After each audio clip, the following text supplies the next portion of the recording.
દોસ્તો GPSC class 1-2ની નવી pattern આવી ગઈ છે. જે લોકોને ખ્યાલ ના હોય તૈયાર રહેજો. ઓકે, શું છે નવી પેટર્ન તો જુઓ આ વિડીયો.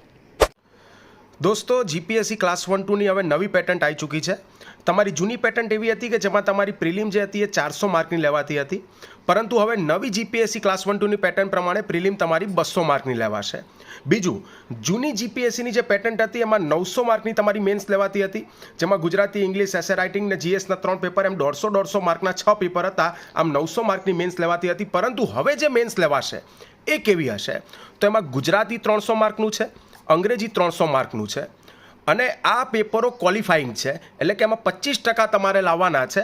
એટલે તમે ક્વોલિફાઈ થઈ જશો. 25 75 માર્ક તમે લાવો એટલે ગુજરાતી પાસ, 75 માર્ક લાવો એટલે ઇંગ્લિશ પાસ. અને આ સિવાય પછી એસે રાઇટિંગ છે 250 માર્કનું, અને GS1, GS2, GS3 અને GS4 એમ કરીને 250 એમ 4 પેપર છે. આમ ટોટલ આ 5 પેપર તમે 250 માર્કના ગણી લો તો 1250 માર્ક. આ 1250 માર્ક થઈ ગયા. આ ક્વોલિફાઈંગ પેપર છે. અને આ સિવાયના એસે રાઇટિંગ અને જીએસના 4 પેપર, આ 1250 માર્ક થઈ ગયા. આ 1250માંથી બનશે તમારું મેરિટ. આ નવી પેટર્ન છે હવે, બરાબર? તો ખાસ ધ્યાન રાખજો દોસ્તો, પરિવર્તન માટે તૈયાર થઈ જાઓ.